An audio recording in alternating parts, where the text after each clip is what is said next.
C'est la journée de la femme. Alors on se pose une question aujourd'hui essentielle. Les hommes et les femmes ont-ils la même perception de leur projet immobilier?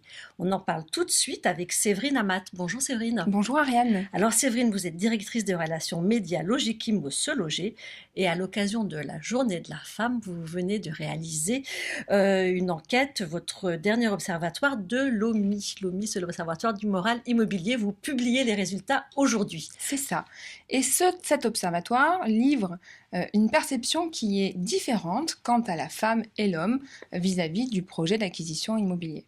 Alors, on a très envie de connaître la suite. Qu'est-ce qui change dans la perception, Alors, dans la vision? Un des 5 enseignements, c'est que les hommes sont plus optimistes quant à concrétiser leur projet d'acquisition. Ils estiment pour 7 porteurs de projets sur 10 que c'est le bon moment pour acheter, alors que les femmes ne sont que 64% à vouloir se lancer dans ce projet.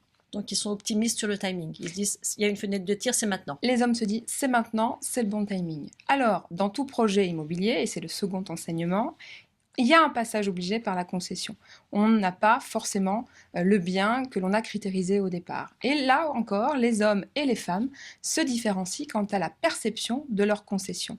Les hommes vont davantage lâcher prise sur la géolocalisation du bien ou encore la surface, mais par contre vont être plus enclins à rallonger une enveloppe budgétaire si c'est opportun. Les femmes, de leur côté, ne vont pas lâcher sur la géolocalisation du bien, la localisation de leur future maison ou appartement, mais par contre vont faire davantage de concessions, que ce soit sur la surface du bien ou encore sur le budget.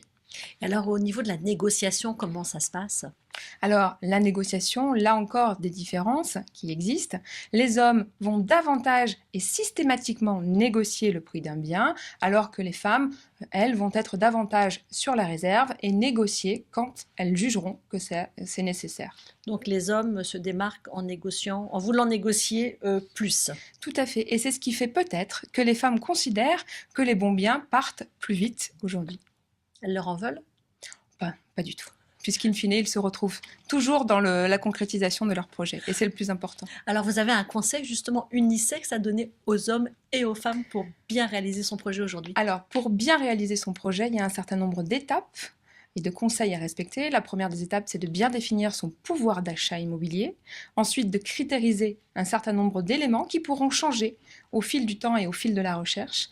Et puis, déposer un maximum d'alertes pour se donner un maximum de bien, de trouver le bien rapidement et le bien que l'on souhaite aussi. Et là, des sites et des portails d'annonces comme Se Loger vous permettent de trouver le bien idéal. Et puis ensuite, si vous êtes vendeur, n'oublions pas les vendeurs aussi, des outils d'estimation précis comme celui proposé par Se Loger actuellement vous permettent de bien définir et de bien estimer le prix de vente de votre projet qui, derrière, ne vous empêchera pas, bien évidemment, de collaborer avec des professionnels immobiliers qui eux-mêmes ont la clé du succès.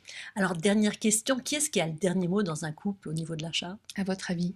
Moi, j'ai ma réponse. Mais est-ce que vous la confirmez? Est-ce que les chiffres la confirment? Vive les femmes! Vive les femmes, Et vive l'immobilier. Logikimo, vive My Sweet Imo.